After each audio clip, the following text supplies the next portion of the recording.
சிறப்பு செல்வி அவர்களை அறிமுகம் செய்வது பெருமகிழ்ச்சி சொல்கிறேன். இவருடைய ஊர் தேனியைச் சேர்ந்த ரங்கநாதபுரம். இவர் கல்லூரி வாழ்க்கை சோழவந்தான் விவேகானந்தா கல்லூரியில் இயற்பியல் பிஎஸ்சி பட்டம் படித்தவர். மேற்படிப்பு மதுரை காமராஜர் கல்லூரியில் எம்எஸ்சி மற்றும் மதுரை சட்டக்கல்லூரியில் பிஎல் பயின்றவர். குரூப் 1 தேர்வில் 1999 வெற்றி பெற்றவர். DSP training Thiruvillipputhur subdivision. 2007 STF Veerappan தேடுதல் வேட்டையில் பங்காற்றி வெற்றி கண்டதற்காக தமிழக அரசின் விருதும் டிஎஸ்பி பதவியிலிருந்து ஒரு படி உயர்வு பெற்று ஏடிஎஸ்பியாக பதவி உயர்வு பெற்று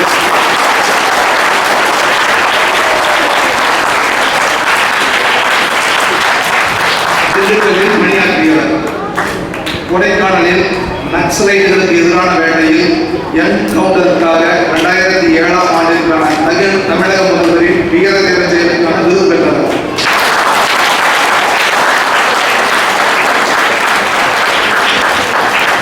சென்னையில் ஆர்கனைஸ்டு கிரைம் இன்டெலிஜென்ஸ் எஸ்பியாக பணிபுரிந்தவர். சென்னை டி நகரில் டிசியாக பணிபுரிந்தவர். கோட்டம்பள்ளி கமாண்டன்ட். மதுரை டிசி காவல்துறை. 2013 இந்த ஆண்டு சென்னையில் காவல்துறையினருக்கான மாநில துப்பாக்கி சூடு போட்டியில் 2 வெள்ளிப்பதக்கங்களை வென்றவர்.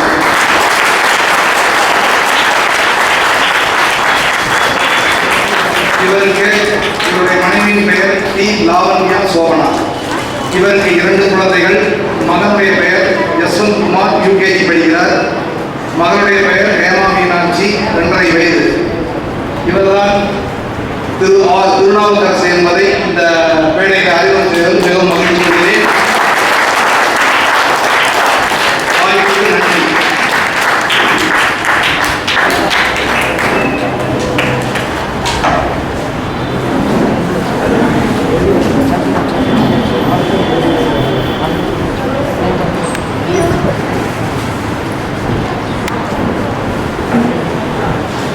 எனது பெற்றோரின் பாதங்களை வணங்கி நான் உங்களுடன் பேச விளைகின்றேன். செந்தமிழே உயிரே நருந்தேனே, செயலினை மூச்சினை உணர்ந்தளித்தேனே, நைந்தாயினை நைந்து ஊரும் என்பார்கள் நன்னிலை உணர்த்தினை எனக்கும் தான். என்னன்னு தெரியல, நான் பேச போறேன்னு உடனே 20 கிலோ வந்துச்சு. நிறைய பேர் நீங்க பார்த்துட்டே இருக்கிறீங்கன்னு நினைக்கிறேன். இது எப்போ முடியும் அப்படின்ற உங்களுடைய என் அலைகள் அதில் பட்ட உடனே இப்போ கூட ஒரு ஆளை போட்டோம். அதனால ஒரு 25 நிமிஷத்துக்கு நான் பேச முடியாது விழுகிறார். ஸோ அந்த நம்பிக்கையில் கேட்கலாம். வரலாற்றுக்கும் முந்தைய காலத்தில் தோன்றி வேதங்களில் வேர் பிடித்து உபநிடங்களில் உயிர் கொண்ட விஞ்ஞானமய கோசா என பெயர் கொண்டு சுமிருதி இலக்கியத்தில் தனது ஆரம்ப வடிவம் பெற்று இதிகாசங்களில் தன்னை இளமையாக்கி மகான் புத்தரும் உயிர்களை கூடாது என்ற மகாவீரரும் அவர்களின் தொடர்ச்சியார் இத்தகைய அரிய பெரிய யோகக்கலையினை யோக பள்ளிகள் அமைத்து அச்சில் பார்த்த பதஞ்சலி முனிவரை தமிழகத்தில் 3000 ஆண்டுகள் ஒரு மனிதன் வாழ்ந்ததாக சரித்திரம் சொல்லும் திருமூலர், அதனைத் தொடர்ந்து அவர்களின் வழியினை கற்று இன்றைய மனித வாழ்வினை மாண்படைய செய்ய தங்களை அர்ப்பணித்த ஒவ்வொரு ரிஷிகளுக்கும் மா முனிவர்களுக்கும் யோகாவை வளர்த்த ஒவ்வொரு கோடான கோடி குருக்களுக்கும் முதற்கண் எனது வணக்கங்கள்.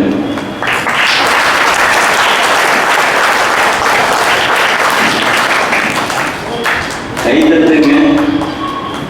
சில பேர் ரொம்ப யோசிச்சு கைதட்டுங்க. யோகாவை வளர்த்தவங்களுக்காக நம்ம ஏன் கைதட்டணும்னு சில பேர் யோசிக்கிறாங்க. கைகள் நன்றாக தட்டப்பட வேண்டும். கைதட்டினால யாருக்கு லாபம்?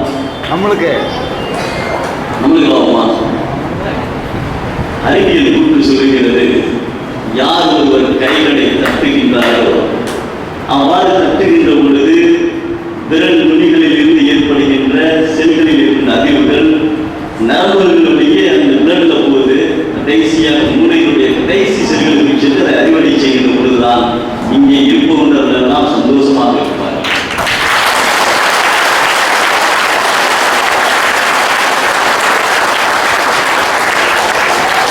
கைத்தட்டல சொன்னா இது முடிச்சு போறப்ப ஒரு சீரியல் பார்த்து போன அனுபவம் உங்களுக்கு இருக்கும். நீங்கள் கைத்தட்ட வேண்டும் ஒரு 4 மனிதர்களுக்காக. அறிவு மாநிலராய் பிறந்தவரை இந்த உலகத்தில் ஒரு கிடைத்ததற்கு அரிய பிறவி என்று சொன்னால் மனித பிறவி. அருமையான சூழல், மின்விசிறிகள் ஓடுகின்றன, நல்ல வெண்வெளி விளக்குகள். இந்த விளக்குகளில் நாம் எல்லாம் இந்த ஒரு அருமையான சூழல் இருக்கிறோம் என்று சொன்னால், இங்கே குழந்தைகள் தங்கள் வளர்ந்து கொண்டிருக்கிறார்கள் என்று சொன்னால், இந்த ஒவ்வொரு உயர்வுக்கு பின்னாலும் உங்களுடைய பெற்றோர்களுடைய வியர்வைகளும் ரத்தங்களும் தான் இருக்கின்றன. ஒவ்வொரு மனிதனையும் இந்த உலகத்தில் பெற்று தான் கஷ்டங்களை எல்லாம் இந்த குழந்தை வரக்கூடாது என்பதுதான் ஒவ்வொரு பெற்றோர் என்ற ஆசை. அந்த ஆசையின் உருவானதுதான் நாம் எல்லாம் அமர்ந்திருக்கின்றோம். எனவே நீங்கள் முதலில் நன்றி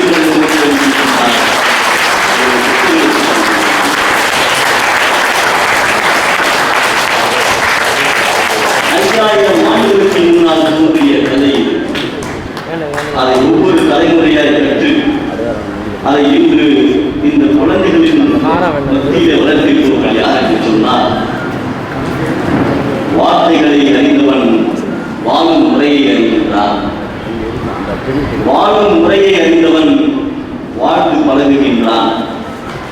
வாழ்ந்து பழகியவன் பிறர் வாழ வழிகாட்டுகின்றான் என்ற வார்த்தைகளை தங்களின் உடனேயே உள்ளத்துள்ளே செலுத்தி உங்களை உருவாக்கிய ஒவ்வொரு குருக்கள் மட்டும்தான். எனவே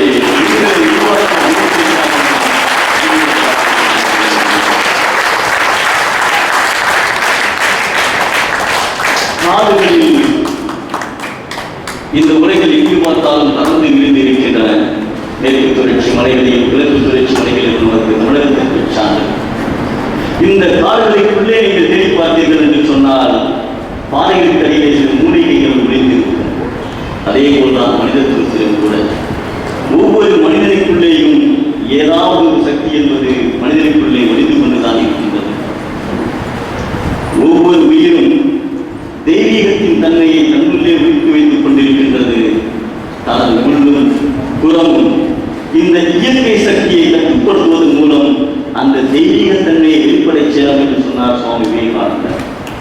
உங்களுக்கு உள்ளே இருக்கின்ற திறமைகளை, அந்த திறமையின் வாயிலாக தெய்வீகத்தன்மை அடைவதை நாம் நினைக்கின்ற ராஜயோகம், பக்தி யோகம், கர்மயோகம், ஞான யோகம் என்ற ஏதாவது வழியில் நாம் வெளிப்படை செய்யலாம். அந்த வெளிப்படுவதற்காக ஒரு இடம் வேண்டுமே, ஒரு வாய்ப்பு வேண்டுமே. அந்த வாய்ப்புகளை தந்தார் அல்லவா திருப்பூர் தெற்கு ரோட்டரி சங்கத்தினரும்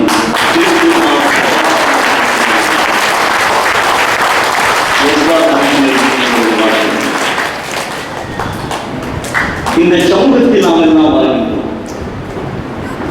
வாழ்கின்ற நாம் அனைவரும் இந்த வாழ்க்கையை ரசிக்கின்றோமா? ரசிக்கின்றோமா? ஏதாவது சொல்லுங்களேன். நன்றாக ரசிக்கிறோம். சிலருக்கு வாழ்வு என்பது நொந்து கொள்வது, வாழ்க்கை என்பது சுமை. சிலருக்கு வாழ்வு என்பது ஏதோ வாழ்வு கொண்டிருக்கிறது. சிலருக்கு வாழ்வு என்று சொன்னால் மகிழ்ச்சி, சிலருக்கு வாழ்வு என்று சொன்னால் சந்தோஷம். ஆனால் ஒரு சிலருக்கு மட்டும்தான் இந்த வாழ்க்கை என்பது ஒரு சரியான வாய்ப்பு. அந்த வாய்ப்பிலேயே தன்னை இந்த சமூகத்திற்கு முத்திரை வைத்துக் கொள்வதில் ஒரு சிலர் மட்டும்தான்.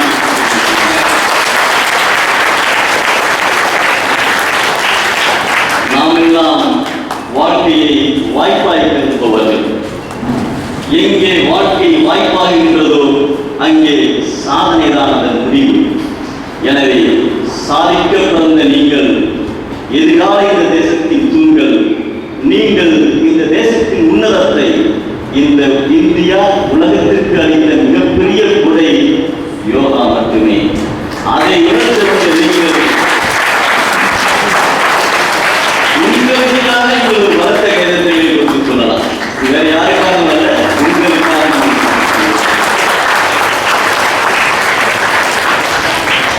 இந்த உலகத்தில் கோடான கோடி உயிரினங்கள் வாழ்கின்றன. ஒவ்வொன்றும் தன்னுடைய வாழ்க்கையை தனக்குள்ளே கண்ணங்களை ஏற்படுத்திக் கொண்டுதான் செல்கின்றது. எறும்பு பிறக்கின்ற பொழுது அது எறும்பாகத்தான் பிறக்கின்றது. அது முடிகின்ற பொழுது எறும்பாகவே வாழ்ந்து முடிவித்துக் கொள்கின்றது. அதற்கு ஒரு சராதத்தை இந்த மண்ணில் விட்டு சென்றதாக இவருடைய சரித்திரங்களிலே அந்த சாத்தியம் இல்லை. பறவைகளை எடுத்துக் கொள்ளுங்கள், அது பறவையாக படிக்கின்றது, பறவையாகவே மடிகின்றது. விலங்குகளும் அப்படித்தான். ஆனால் ஒரே ஒரு விதிவிலக்கு மட்டும் யார் என்று சொன்னால் யார்? மனிதன் மட்டுமே. மனிதன் ஒருவன் தான் இந்த மண்ணிலே மனிதனாக பிறந்து மனிதனாகவே வாழ்ந்து மறைந்துவிட முடியும். இல்லை, மண்ணில் பிறந்து எப்படியோ வாழ்ந்து விலங்காகவும் மடிந்துவிட முடியும். சிலர் மட்டும் தனது முயற்சியில், தங்களின் பயிற்சியில் தன்னை உயர்த்தி தெய்வமாகவும் வாழ்ந்து மறைந்திடலாம். இதற்கு எத்தனையோ சான்றோர்களும் மாணவர்களும் வாழ்ந்திருக்கின்றார்கள் என்பதற்கு நமக்கு சான்று. அத்தகைய உயர்நிலையை அடைந்தவர்கள் எல்லாம் தெளிந்து கண்ட ஒரு மகத்தான செயல் என்று சொன்னால் தன்னை உணர்ந்த. எங்கே மனிதன் ஒரு இயல்பான வகையில் தன்னை உணர்ந்து கொள்கின்றானோ, தனது அனுபவத்தால் தன்னை உணர்ந்து கொள்கின்றானோ, அவன் தன்னிடம் உயர்ந்து வருகின்றான், பின்னர் சான்றோனாகின்றான். அத்தகைய வீடுகளின் அடிப்படையில் மனிதன் தன்னை உணர்கின்ற பொழுது தான் எங்கிருந்து வந்தாலும் தெய்வீகத்திலே அங்கே ஒன்றிணைந்து விடுகின்றான். அந்த ஒன்றிணைந்த அடிப்படைதான் யோகா. வாழ்வில் எங்கே இந்த உலகத்திலிருந்து இந்த உயிர்கள் வந்ததோ அவ்விடத்திலே தங்களை நிலைநிறுத்துவதற்காக அரிய பயிற்சி யோகாவினை இங்கே செய்து காட்டிய ஒவ்வொரு குழந்தைகளுக்கும் நான் வருகின்ற பொழுது தங்களுடைய உள்ள திறமைகளை, உடல் திறமைகளை வெளிக்கொணர்ந்த தங்கை நேகா, தேவிஸ்ரீ, தாரணி மற்றும் சந்தோஷ் இவர்களோடு இணைந்து இங்கே அமர்ந்திருக்கின்ற ஒவ்வொரு குழந்தைகளுக்கும் எனது சிறந்தாந்த வணக்கங்களை சொல்லுங்கள்.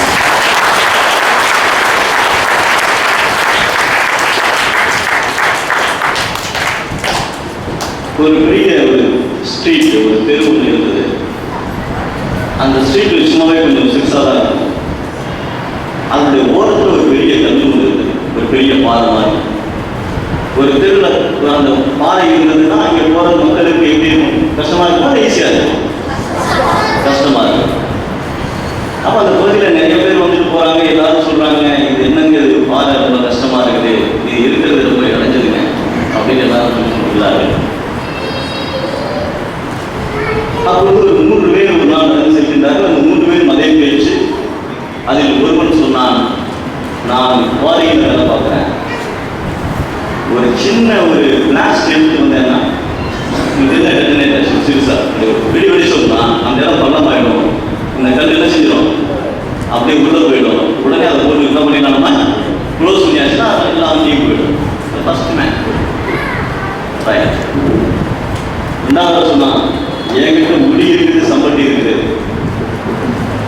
எப்போ வேணாலும் சரி இன்னைக்கு நைட்டோட நைட்டு நான் அதை வந்து அதை உடைச்சி சுக்குநூறு ஆகிக்கிறேன். எந்தெந்த பாட்டெல்லாம் தேவையில்லை அதெல்லாம் வெட்டி எழுதுவோம். அதுக்கு ஒரு நாளைக்கு எல்லாரும் ஃப்ரீயாக போயிடலாம். செகண்ட் மேன் போகிறோம். இந்த 3வது மனிதன் அவர் கொஞ்சம் நுண்ணுப்பாக வேலை செய்கின்றவர், ஒரு பொருட்கொள்ள. அவர் அப்படியே அதை பார்த்துட்டு ஒரு மனசுக்குள்ள யோசிச்சுட்டே போகிறாங்க. சாயந்தரம் ஆயிடுச்சு. அந்த யார் இந்த சிற்பம் சொல்லிக்கிறாரோ அவருக்கு வந்து நைட்டு தூக்கமே வரல. இது ஒரு நிகழ்வு. இப்போ நம்மளாம் நிறைய ஃபங்க்ஷனுக்கு போகிறோம், உண்டா இல்லைங்களா? கல்யாணத்துக்கு போவோம், போகிறப்ப வீட்டில் சொல்லிட்டு போவோம், தலையை மட்டும் காட்டிட்டு ஓடி வந்துடுறேன், அவ்வளோதான். உறவுகளுக்கு நம்ம கொடுக்கின்ற இது பார்த்தீங்கன்னா அவ்வளோதான் டைம் இருக்குது, வேறு டைம்லாம் கிடையாது. ஆனால் சில இடங்களில் உறவுகளை நீங்கள் தலைமுறை காட்டி வர முடியாது. You got to wait. அவங்கள நீங்கள் பார்க்கணும், ரொம்ப நேரம் உட்காந்தே இருக்கணும், அவங்கள்ட்ட பேசிதான் ஆகணும். அப்படி ஏதாவது ஒரு இடம் இருக்குன்னு சொன்னால் இன்னைக்கு இருக்கிறதுல ஒரே இடம்னா ஹாஸ்டல் மட்டும்தான்.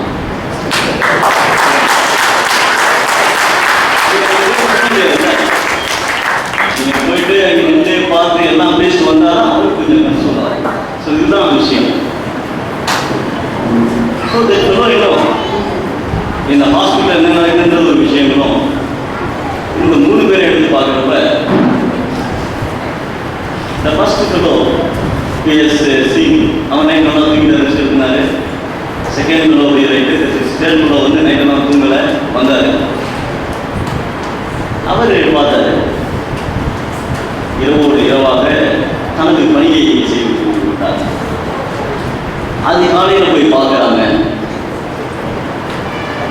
அந்த இடத்துல அந்த திருவிழா ஒரே கூட்டமாக அங்கேயே பார்த்துருக்காங்க. சில பேர் அதுக்கு போய் அபிஷேகமே பண்ண ஆரம்பிச்சிட்டாங்க. அந்த சிற்பி என்ன செய்கிறார் என்று சொன்னால் அந்த சிலை ஒரு அருமையான ஒரு சாமி சிலையை வடிவமைச்சு வந்துட்டார். இது வாழ்க்கையில் ஒரு நடைமுறை. இப்போ நம்ம அப்படியே ஹாஸ்பிட்டலுக்கு போறேங்க, டாக்டர் சொல்றாரு, 1 நாள் போய் முடிச்ச உடனே எல்லாம் டெஸ்ட் பண்ணி எல்லாம் பார்க்குறாங்க. இல்லை நம்ம வீட்டில் இருந்து கொண்டு போகிறேன், டெஸ்ட் எல்லாம் பண்ணி பார்த்துட்டு இனி எதனால ஒன்றும் பண்ண முடியாது, டெஸ்ட் தோண்டினா சொல்லுங்க, நீங்கள் க்ளோஸ் பண்ணிடுங்க. நம்மளுடைய உடம்பை பார்த்து சொல்கிறாரு. சில டாக்டர் பார்க்குறாங்க, நம்மளை பார்க்குறாங்க, ரைட் சுகர் கொஞ்சம் கூடிருச்சு, பெஸ்ட்டுவே அந்த கால் இருக்கிற சுங்கரில் மட்டும் எடுத்துக்கலாம், பெருவரில் எடுத்துக்கலாம், கட் பண்ணுறதுக்கு ரெடியாக இருக்காங்க. சார் யூட்ரஸ் கொஞ்சம் வீக்காக இருக்குது, இன்னும் இஷ்யூவாக அதை கட் பண்ணிடலாம். சார் கிட்னி கொஞ்சம் டிரான்ஸ்பிளான்ட் பண்ணிடலாங்க, இதை கட் பண்ணிட்டு இன்னொன்று போடலாம். ஸோ இந்த குட்டை ஈஸிலி கட்டிங் அவர் பாடி. ஒரு பக்கம் பார்த்தா உடச்சி உள்ள போடலாம்னு சொன்னார், ஒருத்தர் கட் பண்ணி எடுத்துலாம்னு சொல்றாரு. But only some of the people in the world அவங்க பார்க்கிறப்ப இவர் உடம்பா இந்த சிலையா, இவங்க வந்தாங்க பாருங்க, இது உடம்பா இந்த வீல்லா அப்படின்னு அளவுக்கு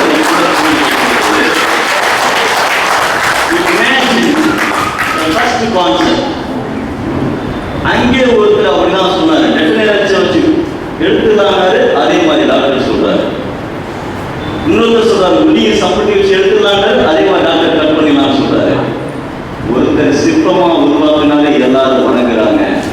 அதே போல எந்த ஒரு மனிதன் தனது உடலை ஒரு சிற்பமாக வடிவமைக்கின்றானோ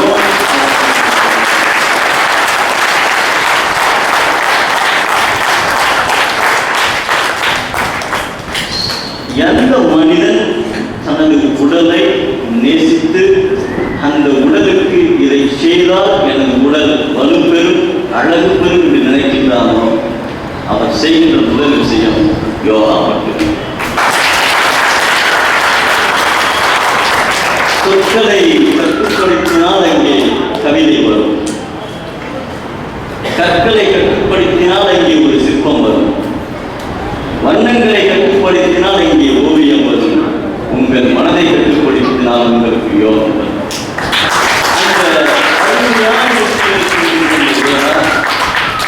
மனிதனை வளப்படுத்தவும் மனிதனை மாறுபடுத்தவும் இந்திய மண்ணில் தோன்றிய ஒரு ஒப்பந்தம்.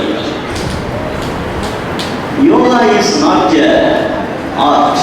சில பேர் நினைக்கிறாங்க ஒரு கலை, இதை கற்றுக்கிட்டா ஒரு கராத்தே மாதிரி ஒரு கலை, இல்லை நீங்கள் ஓவியம் செய்கிற மாதிரி ஒரு கலை, அதை கொஞ்ச நாள் கற்றுக்கிறது அது ஒரு குரு. அப்படி இல்லைன்னா ப்ளீஸ் த ஸ்டூடெண்ட்ஸ் ஹியர். குழந்தைகளை நீங்கள் வந்துருக்கீங்க, நிறைய எக்ஸாம்பிள் பாஸ் பண்ணிட்டீங்க, அதுக்கு ரொம்ப சந்தோஷம், வாழ்த்துக்கள். உங்களுக்கு நிறைய கிளாஸ் கொடுக்கலாம்.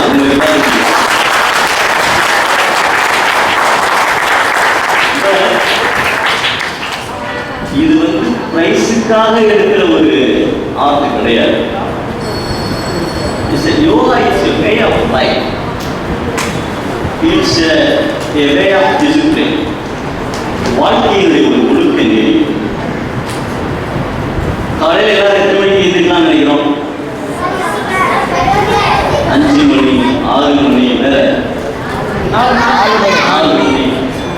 சரி, நம்மளாம் எந்திரிக்கணும்னா என்ன செய்யணும்? முதல் நைட்டு அலாரம் வச்சுக்கணும். நேரமாக தூங்குறீங்க, அலாரம் வைக்கணும். நம்ம எல்லாரும் காலையில் எழுந்த உடனே அலாரம் அடிக்கணும். என்ன செய்யறது? அலாரத்தை ஏன்? So, where the life you should see that. நாளைக்கு காலையில் நான் எழுதிக்கணும்னு சொல்லிட்டு நான் நைட் அலாரம் வைக்கிறேன். காலையில் அது சொன்ன டைத்தில் அது அடிக்குது. ஆனால் நான் கோவப்படுறேன். யாரோ பக்கத்து இருக்காரன் என் வீட்டில் வந்து அலாரம் வச்ச மாதிரி. ரைட்டா தான்.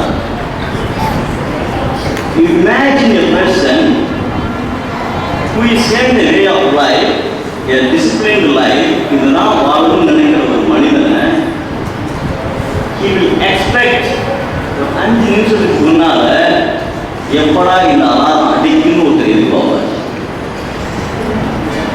If you practice a thing like this yoga, definitely I am telling that the people will get very early. I am telling Shankar, நீங்க எத்தனை மணிக்கு எழுந்திருக்கீங்க Shankar? 4 மணிக்கு 4 மணிக்கு. How is it possible? என்ன ஏஜ் உங்களுக்கு பாருங்க. So how is it possible means a person who is learning yoga, he will see that எப்போ bell அடிக்கணும் அப்படின்னு முன்னாடி அவர் எழுந்துச்சு அந்த டைமில் பார்த்துட்டு இருப்பாரு. So that what this yoga will do, அதுதான் உங்களுக்கு யோகா சொல்லிக் கொடுக்கும். அது இல்லாத மனிதர்களுக்கு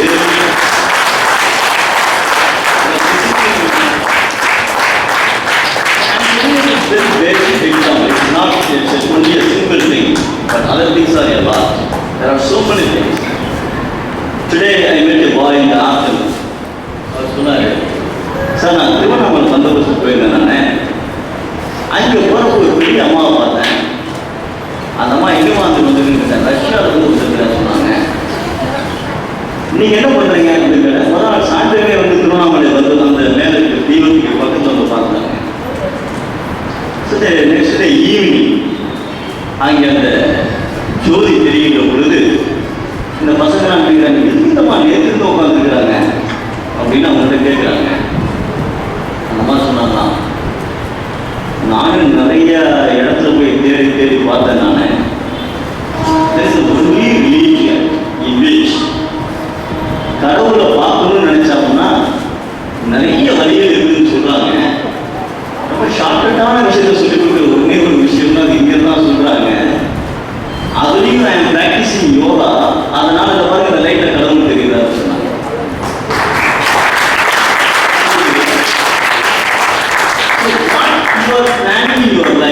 இதுதான் நான் பார்க்கணும்னு நினைக்கிறத. So the body you are understanding your things.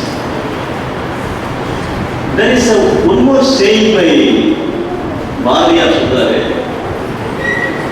விசைக்கு வந்தினை போல் உள்ளம் சொல்லுபடி உடல் கேட்கி. உடம்பு எப்படி இருக்கணும்? நான் நினைக்கிறேன், இந்த சாதனை நினைக்கிறேன், என்ன செய்யலாம்? நான் சாதனை படி நான் தெளிவு வந்துட்டேன்னா, so that's not my body, that's my mind and body involved. So the yoga will inculcate both your body and mind. அதுதான் திருமூலர் சொல்றாரு, ஒரு நல்ல மனிதனுக்கு அடிப்படை என்று சொன்னால் 2 தான். ஒரு நல்ல உடம்பு, ஒரு நல்ல மனசு. உடம்பார் அழிவின் உயிரார் அடைவர், திறம்பட மெய்ஞானம் சேரவும் மாட்டார். உடம்பை வளர்க்கும் உபாயம் அறிந்தேன், உடம்பை வளர்த்தேன், உயிர் வளர்த்தேன். ஒரு மிகப்பெரிய யோகியாக நீ நினைச்சிட்டீங்கன்னு சொன்னா, அந்த மெய்ஞானம் அடைய வேண்டும் என்று சொன்னால் தாமஸ் எமர்சன் அப்படின்னு ஒரு ஆங்கில பேர் கேட்டாங்க. இந்த உலகத்தில் இருக்கிற மக்களுக்கெல்லாம் ஒரு மிகப்பெரிய செல்வத்தை கொடுக்கணும், வெல்த் கொடுக்கணும், என்ன கொடுக்கலாம் அப்படின்னாங்க. அவர் சொன்னாரு, the greatest wealth of a human being is health. ஒரு மனிதனை மிகப்பெரிய செல்வம் என்று சொன்னால் நல்ல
முடியலம்மா, நைட் சாப்பாடு ரெடி ஆயிடுச்சுமா, இன்னும் 15 நிமிஷம் அவர் பேசுவாரா, அப்படி வருதா? ஏதோ ஒரு ஓடிட்டு தான் இருக்கும். பிகாஸ் ஒவ்வொரு மனிதனுக்கும் ஒரு நாளில் 60,000 எண்ணங்கள் வந்து சென்று கொண்டிருக்கின்றன. 60,000 நீங்க நினைச்சு பாருங்க. நான் இங்க பேசினே கூட 2 பேர் தலையாட்டே இருப்பாரு. ஆனால் அவர் மனசுல தோணும், நான் இப்ப என்ன பார்த்தா தலையாட்ட நினைச்சிருப்பாரு, அவர் வீட்டுல இருந்து சொல்லியிருப்பாங்க, இப்போ வரையா வரையா இல்ல இல்ல நான் வரேன் சொல்லிட்டு இருப்பாரு. ஸோ நான் நினைச்சிட்டு இருக்க அவர் என்ன தான் பேசிட்டு இருக்காரு. So the thought will make you the bad. என்ன நீங்க மனசுல நினைக்கிறீங்களோ அது கொஞ்ச நாள் என்ன ஆகும்னா அப்படியே உங்களுடைய பேச்சுல வராது. என்ன நீங்க பேச ஆரம்பிக்கிறீங்களோ அப்படியே கொஞ்ச நாள் நீங்க செயலை காட்ட ஆரம்பிப்பீங்க. என்ன நீங்க செய்றீங்களோ கொஞ்ச நாள் அப்படியே உங்களுடைய பழக்கமா மாறும். என்ன நீங்க பழகிறீங்களோ அதுதான் உங்களுடைய பண்பா மாறிடும். என்ன பண்போ அதுதான் கடைசியில் நீங்களாக இதாகும். You are what you think என்று சொன்னார் சுவாமி விவேகானந்தர். நீ எதை நினைக்கின்றார்கள் அதுவாகவே ஆகும். ஆங்கிலத்தில் சொல்கிறார்கள், watch your thoughts that becomes your words. உங்கள் எண்ணங்களை கவனியுங்கள், அது வார்த்தைகளாக பார்க்கிறது. Watch your thoughts that becomes your action. நான் நினைக்கிறேன் I want to become a great officer ஆகணும்னு நினைக்கிறேன்.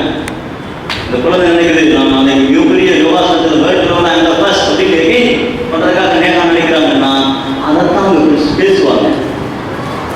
கொஞ்ச நாள் ஆச்சு அதை அவங்க செய்வாங்க. Watch your words that become an action. அது செயல்பட வருது. நீங்க என்னைக்காச்சும் ஒரு மனசுல இந்த குழந்தைக்கு யோகாசனம் சொல்லிக் கொடுக்கணும்னு ஒரு பெற்றோர் நினைக்கிறேன், அது வந்து முடியுமா? Watch your action that become your habit. அந்த குழந்தை பாருங்க கேஷுவலா அதை செய்ய ஆரம்பிக்குது. அந்த ஆக்ஷன் அப்படியே பழக்கமா மாறிடுச்சு. எது சொன்னாலும் அப்படிதான் சொல்லுவாங்க. Watch your habit that becomes your character. எந்த பழக்கமாச்சும் அதை அவங்க அப்படியே லைஃப் ஸ்டைலாக மாறிடுவாங்க. Watch your character that becomes your destiny. அதனால தான் யோகா பயின்ற ஒவ்வொரு மனிதனுக்கும் இவங்களுக்கு கீழே போயிடறாங்க, யோகி ஆகிறாங்க. So what they are thinking, ஒரு நாள் மனசில் நினைக்கிறாங்க, யோகான்னு ஒரு வார்த்தை நினைக்கிறாரு, கடைசியில் அவர் எங்கே போயிருக்கிறாரு, விஷயம் நினைக்கிறார், உயிராக போயிருக்கிறார். இந்த வார்த்தையின் உச்ச நிலையை இது மட்டும் கிடையாது. ஒவ்வொரு வாழ்க்கையிலையும் இந்த உலகத்தில் நிறைய விஷயங்கள் பதஞ்சலி ஸ்டெல்லிங் சுமார் ஒன்று ஒரு 8 விஷயத்தை மட்டும் சொல்றாரு. அந்த 8 விஷயங்களில் தான் இந்த வாழ்க்கை அடங்கி இருக்கிறது. That's what you call as a niyamam, your niyamam, your yogasanam, your pranayamam, pratyaharam, dhyana and samadhi. நிறைய பேர் மக்களை நல்லா பண்ணியிருக்காங்க வாழ்க்கைகள். இதுதான் வாழ்க்கையுடைய கடைசியில் சேர்க்கணும்.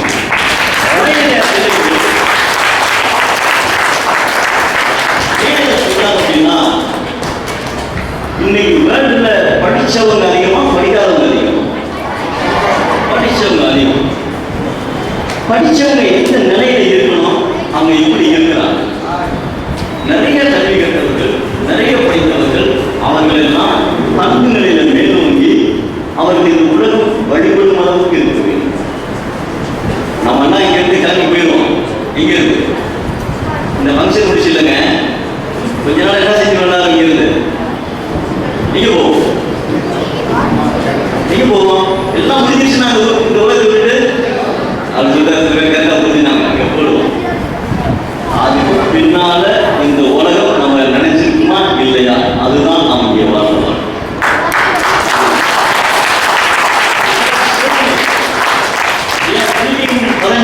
பதஞ்சலி யார் பார்த்துருக்காங்க? திருமூல 3000 years அவர் வாழ்ந்ததாக ஒரு சரித்திரம் இருக்கு சொன்னால், அதுக்கு பின்னால் அவர் சொன்னதுதான் வாழ்க்கை வாழ்ந்து சொன்னார். அவர் என்னவாக வாழ்ந்திருப்பார் என்றால், அவர் ஆச்சாரத்தோடு வாழ்ந்தார்.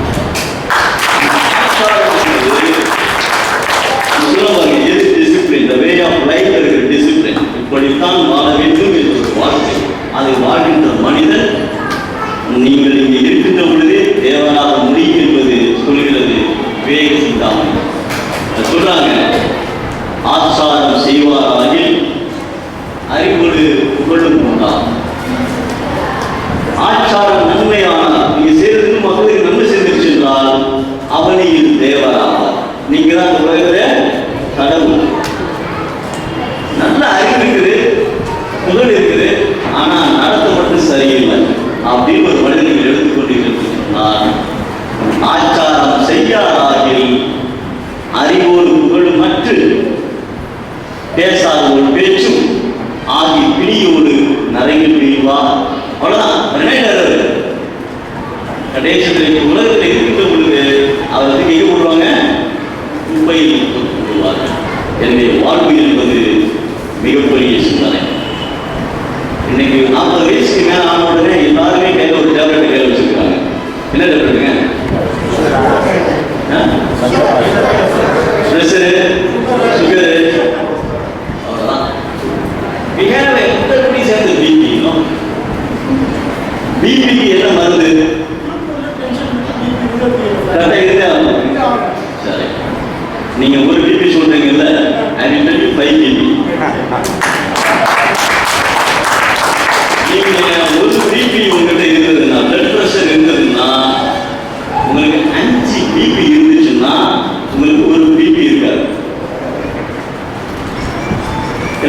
நான் ஒரு 5 பிபி உங்களுக்கு கொடுக்குறேன், அந்த 5 பிபி வாங்கிக்கோங்க. வாங்கிட்டு நீங்க போங்க, உங்களுடைய டேப்லெட் என்ன செஞ்சாங்க தூக்கி போடலாம். The first BP is B என்று சொன்னால் BE. Be polite.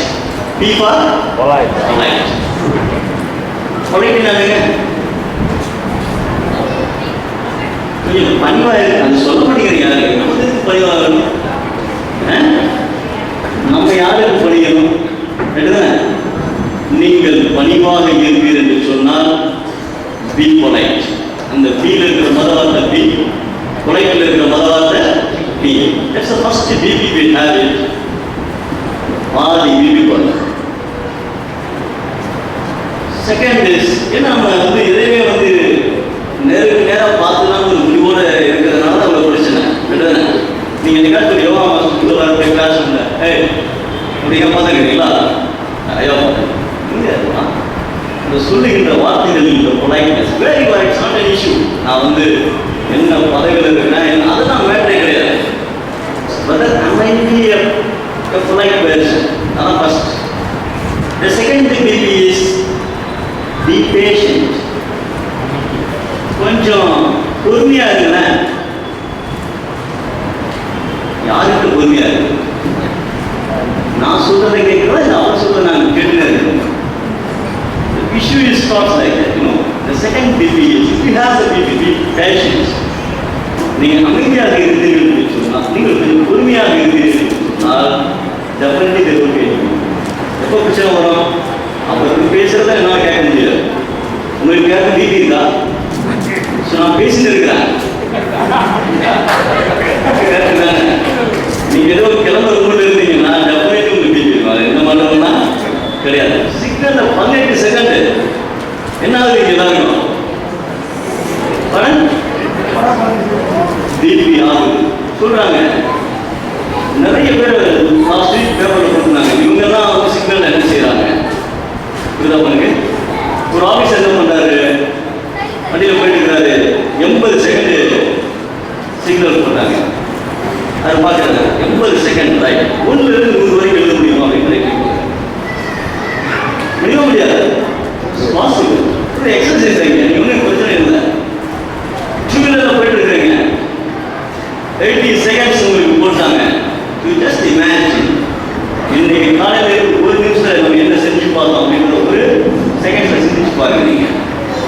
இல்லை நீங்கள் போகிற இடத்துக்கு ஆல்டர்னேட் வழிகள் ஏதாவது இருக்குதா 1 நிமிஷம் சிந்திச்சு பாருங்க. அந்த சிக்னலை பார்க்க வேணாம். இல்லையா பக்கத்தில் எத்தனை மக்கள் நீங்க கிராஸ் பண்ணி போறாங்கன்றதை நீங்க வாசி மக்களை கொஞ்சம் ரசிச்சு பாருங்க. You won't have the baby. நீங்க அந்த விளக்கையே பார்த்துட்டு நம்பரையே பார்த்துட்டீங்கன்னா definitely have the okay. So they got the patient. The third is நிறைய பேருக்கு பிபி வர்றதுக்கு காரணம் எதை நம்ம பாசிட்டிவாக நினைக்கிறோமோ அதை அவங்க எதிராக நினைக்கிறோம். இது நடக்காது, இது முடியாது, இது என்னாலன்னா செய்யணும். Be positive. B for B for fast. எதையே ஃபாஸ்ட்டாக நினைக்கிறீங்க? பேசினா கூட எப்படி இருந்தாலும் பிடிச்சிருவாரு, எப்படி இருந்தாலும் நீங்கள் ப்ரோக்ராம் முடியும்னு நினைச்சு பாருங்க, ஓகே. இல்லை ஏதாவது ஒரு நல்ல விஷயம் கிடைச்சிருங்க அப்படின்னு நினைச்சு பாருங்க, okay. Fourth one is be present. Present என்ன சொல்லுங்க ஸ்டூடெண்ட்ஸ் கேட்டு யாராவது the present means இது பாருங்க அருமையான ஒரு சூழ்நிலை, நல்ல ஒரு பீச் வருது, ஃபேன் நல்லா சுத்துது, லைட்ஸ் இருக்கு, அருமையான ஒரு காத்து. present means அங்கே பார்த்த உடனே ஜாய்ஃபுல். உங்களை சந்திக்கிறாருன்னா பார்த்த உடனே பரவாயில்ல ஒரு நல்ல மனுஷனை சந்திச்சுட்டு வந்தோன்னு ஒரு எண்ணங்களை உங்களை பார்த்துட்டு போகணும். அந்த மாதிரி நீங்க இருங்க. உங்களை பார்த்துட்டு போன உடனே நல்ல வேலை தப்பிச்சா இனிமேல் இவரை நான் சந்திக்கவே கூடாது நினைச்சீங்கன்னா ப்ரெசண்டா இல்லைன்னு எத்தனை பர்சன்ட் ஊர்ல இருக்க போறோம் நம்ம. எனக்கு திருப்பூர் எத்தனை நாள் கூட தெரியாது. ஆனால் last one is will be pragmatic. pragmatic என்று சொன்னால் தமிழில் எது நிதர்சனமான உண்மையோ அதன்படி பார்க்கணும். நீங்க நினைச்சிருப்பீங்க குழந்தைங்க சொல்லிட்டு வந்திருப்பீங்க, நாங்க போயிட்டு வரேன் பார்த்து வச்சிருன்னு சொல்லியிருப்பீங்க. உடனே நீங்க போயிட்டு வரணும், அந்த குழந்தை எங்கேயாச்சும் போயிட்டு வந்துருக்கோம், பாரு என்ன செஞ்சுருவீங்க, போய்க்கிறோம். அஞ்சாவது சொன்னீங்க இங்கிலீஷ் இன்னொரு தடவை சொல்லுங்க. P pragmatic, PRAGMATIC. பால் பொங்குதோ இல்லையோ நம்ம மக்கள் நிறைய பொங்குறாங்க. ஸோ அப்படி நீங்கள் பொங்காமல் இருக்கிறீர்கள் சொன்னால் இதுதான் நிதர்சனம். நம்ம குழந்தையா இருக்கிற இந்த விஷயத்தை பண்ணிருப்போம் நீங்க நினைச்சு பாருங்க. இது ஒன்று this was 5 DPs in our life. இந்த 5 DP நீங்க கண்ட்ரோல் பண்ணிட்டீங்கன்னா உங்க உடம்புல ஒரு 5 விஷயங்கள் இருக்குல்ல, மெய், வாய், கண், மூக்கு, கடைசியில் சேவிங். என்னங்க எல்லாரும் செவியை விட்டுங்க நீங்க. ரைட், இந்த செவியை நீங்கள் control வச்சுட்டீங்கன்னா you will have an excellent life, a human being in your life. யார் இந்த மனசுல இது 5 வச்சுட்டாங்களோ நீங்க டாக்டர் கண்ணாடி போட வேண்டிய அவசியம் இல்லை, காது சரியாக போக வேண்டிய அவசியம் இல்லை, இஎன்டி அடிக்கடி பார்க்க வேண்டிய அவசியம் இல்லை, அடிக்கடி டாக்டருக்கு போக வேண்டிய உடம்புக்கு அவசியம் இல்லை. இதை மட்டும் ஒரு மனிதன் செய்து கொண்டால் எக்ஸலன்ட் ஹியூமன் பீயிங். அதே திருமூலர் சொல்றாரு, இந்த உலகத்துல இந்த நல்ல மனுஷங்கிட்ட 5 விஷயங்கள் இருக்கு, 5 பசுக்கள். அந்த 5 பசுக்களை மட்டும் சரி பண்ணிடுங்க. ஓகே,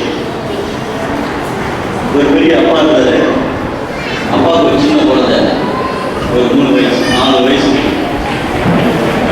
இவர் படிச்சுட்டே இருக்கிறாரு, அந்த குழந்தை டிஸ்டர்ப் பண்ணுது, அப்பா விளையாட சொல்லுது. இவருக்கு கோபம் ஆயிடுச்சு. என்ன பண்றது, நான் ஒரு வேலை சொல்லிட்டு எனக்கு உடனே செய் அப்படின்னாரு.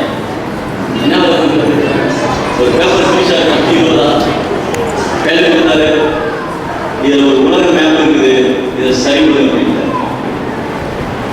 அப்பாவுக்கு தெரியும் வேலைக்கு மேப் கையில் கொடுத்து சரியா விட்டுனா எத்தனை நிமிஷத்துல விட்டு பண்ண மாட்டாரு. எப்படி ஒரு மணி நேரம் ஆகிடும், நம்ம படிச்சு முடிச்சுக்கலாம் பார்த்தாரு. அந்த குழந்தை சொல்லிச்சு 5 நிமிஷத்துல திருப்பி கொண்டு வந்து உலக மேப் அப்படிங்கிறது.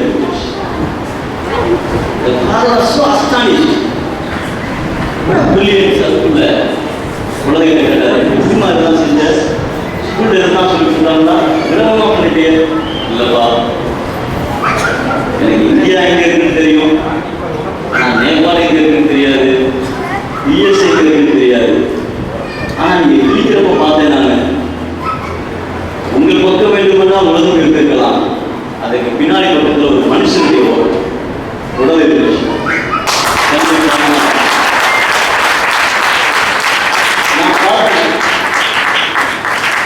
எனக்கு தெரியும் உலகம் இங்கு வேண்டுமா இருக்குன்னு தெரியாது, நாடுகள் எங்க இருக்குன்னு தெரியாது. ஆனால் ஒரு மனுஷனுக்கு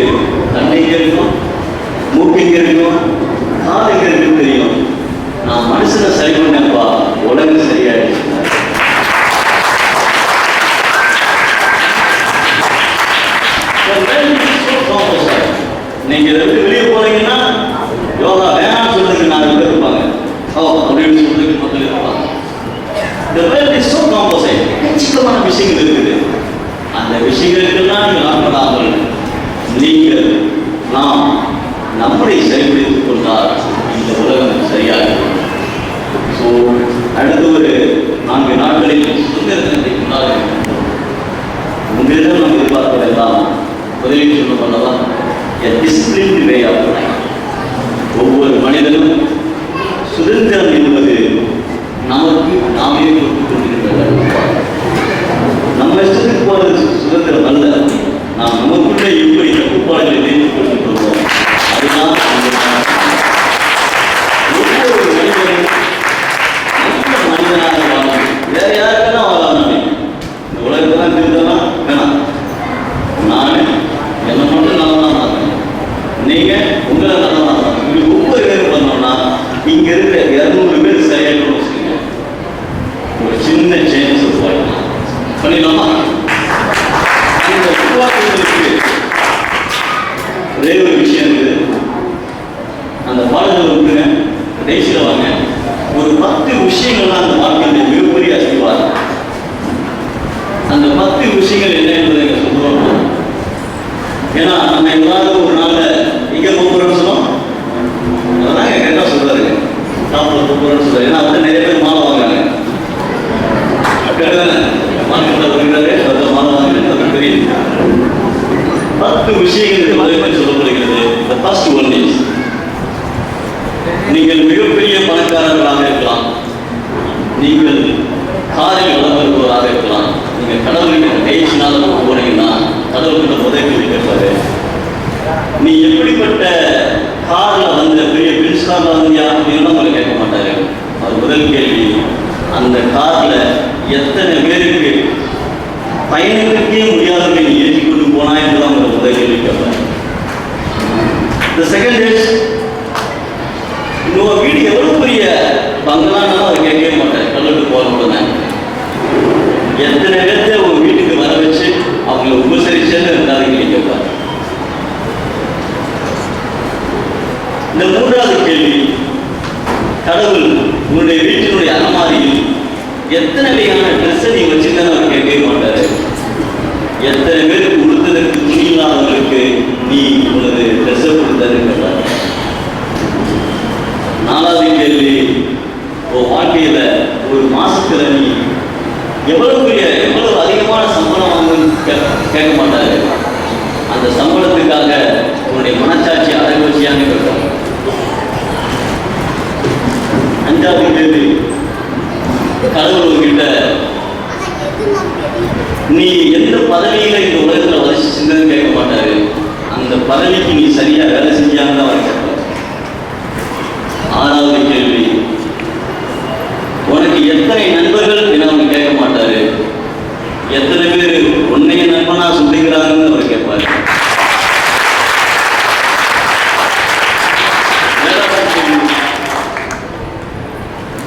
நீ எப்படிப்பட்ட சுத்தத்துல நீ வசிச்சன்னு கேட்க மாட்டாரு. அந்த சுத்தத்தை நீ எப்படி நடத்தினு தான் அவர் கேட்பாரு. 8வது கேள்வி, நீ என்ன கலர், கருப்பா சிவப்பா அப்படின்னு கேட்க மாட்டாரு. நீ எப்படிப்பட்ட நடத்தக்காரன் என்னதான் அவர் கடைசியில் பார்ப்பாரு. 9வது கேள்வி, நீங்க கடைசியில கடலுக்கு போறோம்னு கடவுளே அப்படின்னு நீங்க கேட்டீங்கன்னா அப்போ உட்கார்ந்துருவாரு. இத்தனை நாளா எனக்கு தெரியவே இல்லையாப்பா அப்படின்னு கேட்கவே மாட்டாரு. கடவுளே நீ ஒரு வாரம் சொன்னா போதும், உன்னை சொர்க்கத்துக்கு தான் கொண்டு போவாரு. கடவுள் என்னைக்குமே 10வது கேள்வி, இந்த மாதிரி நல்ல விஷயங்களை நீ எத்தனை பேருக்கு சொல்ல போற அப்படின்னு அவர் கேட்க மாட்டாரு. நீங்க என்ன நினைச்சிருக்கின்றது ஒரு தெரியும்.